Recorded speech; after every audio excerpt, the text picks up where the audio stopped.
I welcome you all to my YouTube channel, Trinity English Joseph. And today we are going to discuss about or learn about one of the most important topics in English, that is pronouns. Especially in grammar, we have pronouns to play a very important role. Now, today let's learn about this particular topic called pronouns. And why late, students? Let's all enter into the topic. So, what do you mean by pronouns? Why do we use them? And all those questions we'll answer now. So, basically, pronouns means, so it has come from the Latin root word pronomen. Nomen means noun. Pro means for. So, here, if you just see the word completely, it is used for noun. And here a word that replaces a noun is called as pronoun. And a pronoun is a word that is used in the place of a noun. So we have to replace the noun, or we have to use in the place of a noun. And since a pronoun is going to replace a noun, whatever all the functions that a noun has, a pronoun also has, like referring to a person, place, thing, or idea, like abstract noun. So everything that of a noun, the place is can be taken even by the pronoun. So students, now let us look at the different kinds of pronouns. So there are different kinds of pronouns which are very important. Let's just look at. First one is personal pronoun, and the second one is reflexive pronoun. The third one is emphatic or intensive pronoun, and the fourth one is the demonstrative pronoun, and the fifth one is interrogative pronoun, and sixth one is indefinite pronoun, and the seventh one is reciprocal pronoun, eighth one is distributive pronoun, and the ninth one is the relative pronoun. Now students, let us enter into the details of each. Friends, now let us look at the kinds of pronoun. As a part of kinds of pronoun, first let us look at personal pronouns. A personal pronoun is a one which refers to a particular person or a group or a thing. So a personal pronoun refers to something personally. And now let us look at the forms of a personal pronoun. And students, if you just look at, we have three forms of a personal pronoun. Please listen to me very carefully, because these personal pronouns are very useful when you go to so many other things, when you go to tenses, when you go to active verbs, passive verbs, when you go to direct, indirect, or wherever it may be, whenever we use in our day-to-day life. So it will be very useful. Please listen to me very carefully. And if you have any doubts, please just put me a comment, and then I will be able to answer you and clarify your doubts too. So students, please listen to me carefully. So we have three persons here. First one is the first person, second one is the second person, and the third one is the third person. And here, if you see here, refers to the speaker. The first person refers to the speaker, one who speaks. So if you just look here, in example, I'm just speaking to you all, and I become the first person. Or if I write something, a book, and addressing to you, so I become even there also the first person. And then if you just look at the second one as the second person. The second person refers to whom one speaks. If I speak to you, you become the second person or the listener. So as I explain to you, as I speak to you, you listen to me. So you become the second person. And if you come here for the students, now you see here the third person. And the third person means here refers to the spoken of person. So a spoken of person means or a thing, person or thing, or simply in simple words we can also say a topic to which we refer. So a person speaks and a person listens, and a person who speaks and listens refer or discuss about something or a topic. So the topic about which the person one who speaks and the person one who listens discuss about is called as the third person. And if you see here, students, so kinds of a personal pronoun. So we have different kinds of personal pronoun. And here if you see, we have 21 kinds of personal pronouns. divided under three different divisions. You can see here there are three different divisions here, and the first one is subjective personal pronouns. So if you just refer to the noun also acts as a different ways. So in the same way, here also we can see here subjective personal pronoun, which refers to the subject or the doer of the action. So here we have seven kinds of subjective personal pronouns, and a subject means the doer of the action, one who does the action, one who performs the action. If you see here, you have the first person, second person, and the third person. And here we have singular and plural also. The first person singular is I and the plural is we. So we use when the things are near. If you think I and my friend are there, we say. If person is far, we don't say we. So in that way, so that is first. The second one is you, and here you have for singular and plural both alike, it is the same, so they don't change anyway. And the next one is the third person. In the third person singular we have he, she, and it. He is used for masculine gender, she is used for feminine gender, and it is used for neuter gender or for things. And then if you see the plural, third person plural is they. So they means if someone is very far away, then you just point out to them and say they, because they are far away. So in that way, that would be the first person. And students, if you just see here, we just refer to the second person, second one, that is objective personal pronoun. And this objective personal pronoun refers to the object or the receiver of the action. Receiver of the action is the one who receives the action. And here if you see, we have the same structure, first person, second person, and the third person. So first person singular is me, and first person plural is us, and the second person singular is you and plural also you. And then if you see the third person, him for masculine gender, her for feminine gender, and it for neuter gender. So students, if you come here, the third one is a possessive personal pronouns. Possession means a belongingness or possession or ownership of someone. If something belongs to me, then we say that is the possession. This book is mine. So the book which belongs to me and which shows the ownership of me, then we speak about this particular aspect. So used to refer to the possession or the belongingness or the ownership of the pronoun or the noun. Here if you just see first person singular is mine, first person plural is ours, second person singular is yours and plural also is yours, and the third person singular masculine gender is his, feminine gender is hers, and neuter gender is its, and plural is third person plural is theirs. So now we have just seen at this particular personal pronoun. Now let us proceed to the next pronoun. That you see here, the second kind of pronoun is reflexive pronoun. When you say a reflection, it returns the same way. If you just look at the mirror, so your own reflection returns. So in the same way, when you look at the reflexive pronoun, an action done by the subject reflects upon the subject itself. If I do an action, it turns upon me itself.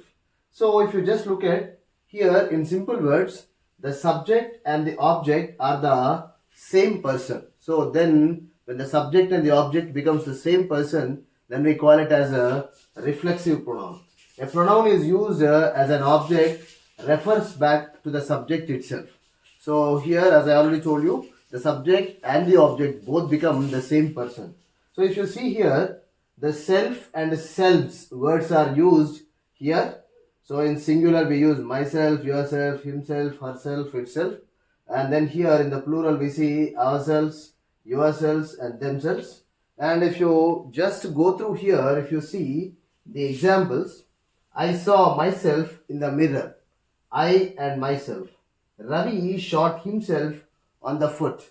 So Ravi and himself, since it is a Ravi is a masculine gender, he himself. So they served themselves, they and themselves.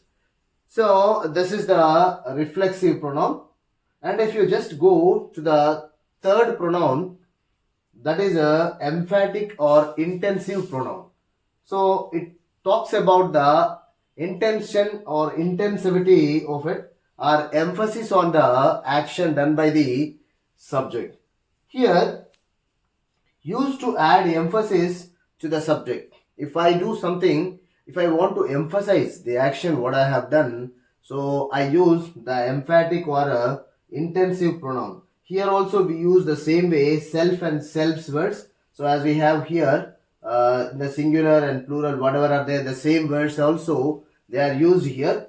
And here the only difference is that here in the reflexive pronoun we have a subject and the object the same person, but whereas when you come to emphatic pronouns, the subject and the object are the two different people or the two different things, and we use extra self or self's words in order to add emphasis to the subject. So if you just look at here, I myself saw him. So here I is the subject, him is the object, and this word myself is used extra in order to give the emphasis on this particular sentence or the subject. And the next one, she herself organized the meeting. She herself. The meeting is the object here. Herself is the extra word used in order to add the emphasis to the action. Friends, the fourth type of pronoun is demonstrative pronoun. And if you just look at, to demonstrate is to show something particularly or specially. And if you just look here, to show something specially or particularly means demonstrative. And this demonstrative pronouns points out to specific persons or things. And then if you just look here, there are four types of demonstratives here: this, that, these and those. And students, if you just see, this and that are singular, these and those are plural, and this and these two words, they are used in the things which are very near. So this, these we say which are near, and if you see that and those, we refer to the far off things which are far off. So in this way, this, that, these, those, these four are known as demonstratives to show something specific or particular. So if you just look at the examples, this is my book, these are books, that is my room, those are the students. So these are the examples. And the fifth type of pronoun is interrogative pronoun. When I just discussed in my previous video about the interrogative sentences, I have also discussed to you about this in detail. So I have just put you the same link in the description. So you can please watch that video also, and you can get the more information about these particular interrogative pronouns. See, used to ask questions about a person or an object. And here if you see, these interrogative pronouns are also known as WH questions. And these WH questions basically are known to get the information. So they are also known as informative questions, which are used to get the information, students. And here there are different kinds of interrogatives. And if you just see, 3-letter words, 4-letter words and 5-letter words. So 3-letter words are who, why and how. And if you just see here, 4-letter words are what, when and who. And here the 5-letter words are whose, where and which. And sometimes we also use the word whichever. So these are all the different kinds of interrogative pronoun, and their complete usage I have given in the previous videos. I'll put you the link in the description. Friends, now the sixth type of pronoun is indefinite pronoun. In the name itself you can know that indefinite means which is not definite, which is not specific. If you see here, indefinite pronouns are the pronouns which does not exactly specify exactly about the noun. So used to show unspecified objects or people, whether in plural or in singular. So this is what we have to know about. As I already told you, indefinite means which is not definite, which is not specific. Here, if you just see, we have three kinds of words here. Body, one, thing words. So to remember very easily. So somebody, nobody, everybody, anybody. And if you just see here, someone, no one, anyone, everyone, something, nothing, anything, everything, few, many. So there are so many words in that way. So these are all the indefinite pronouns. Now if you just look at the examples, you can see somebody should help him. We don't know who is that somebody. So in that way it is not definite, it is indefinite. Everyone must obey the rules. And next one, something should be done. What is that? We don't know, but something has to be done. So this is what another one more example. So this is about indefinite pronoun. Friends, the next one, the seventh pronoun is reciprocal pronoun. Reciprocal means something which is mutual. Means you do something and I do something. So that is what called mutual understanding. So reciprocal means to have a mutual understanding. So whenever you speak about the mutual understanding or mutuality of something, we use reciprocal pronoun. Used when two or more nouns are doing or being the same to one another. So whatever you do to me, I will do to you. You do good to me, I do good to you. You do bad to me, I do bad to you. So this is what you do, I do to you the same. That is what called reciprocal. Now there are two words basically we use in the reciprocal pronoun, that is each other and one another. So when there are only two persons or two things, then we use each other. When you have more than two, we use one another.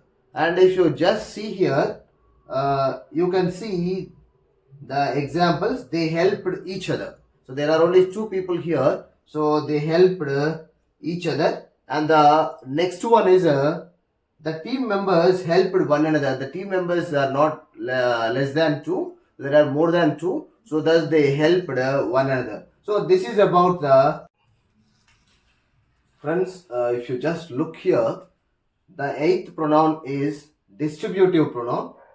So it talks about the distribution of the things, or to simply to talk about, it talks about one at a time. So if you just see here, used as distribution of a noun, and to talk about one at a time. If you just see here, you have three keywords, basically each, either, neither. So when you speak about these ones, they speak one at a time about the noun. Each of the girls won a prize, means everyone in that group has won a prize. Either of you can stay. Here either means both, two of you. Neither of you are active, not even one. Neither means not even one. So these are the pronouns related to distributive pronoun. So here the last pronoun is relative pronoun. So relative pronoun is a pronoun which relates to clauses, is called as a relative pronoun. A relative pronoun that shows the pronoun's relation to a noun used in a clause of a sentence and tends to replace a noun. So when you take two sentences, the noun in the second sentence is replaced by the relative pronoun. If you just see here, students, see here we have a certain keywords, whatever we have heard about the WH words, except that, who, whom, which, that, whose, where, when, all those words are used in this relative pronoun. So if you see here the example, it's a poor mouse that has only one hole. And here the word that again replaces to the mouse. So thus it is replacing the noun itself. And then he follows what he says.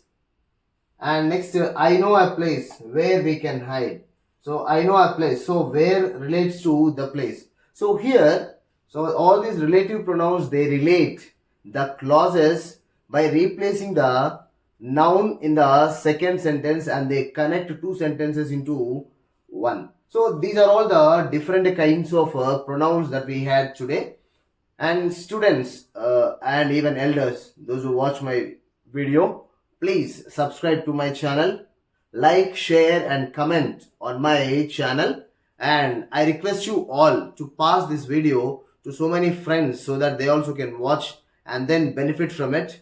Not only students, those who even prepare for the competitive examinations, these are very, very important. So hope my video has really helped you out. Thank you one and all.